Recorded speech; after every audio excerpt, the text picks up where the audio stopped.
Fail করার জন্য পাঠানো হয়েছিল? মানে ভাবতেও খারাপ লাগে একটা হবু ইঞ্জিনিয়ারের বাবার এত সংকীর্ণ জ্ঞান। কেন? আরে সাপ্লিটা কতটা স্বাভাবিক তুমি জানো?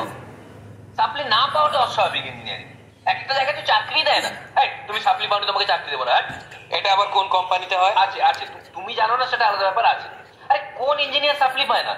Electrical engineer, mechanical engineer, civil engineer, এমনকি ফারুক ইঞ্জিনিয়ারও সাপ্লি পেয়েছে। সাপ্লি পাওয়া মানে ফেল করা, তুই কি এটা আমাকে শেখাবি?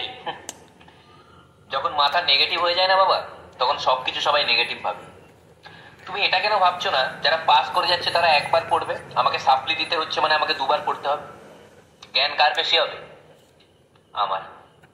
আর একটা কথা বলে রাখি তোমাকে, তুমি নিজের বাবা বলে আমি তোমাকে বলছি, এই যে আমি সাপ্লি পেয়েছি না, সাবজেক্ট গুলোকে ভালোবাসি বলে, সেকেন্ড টাইম পড়তে চাই বলে, আর কিছু না।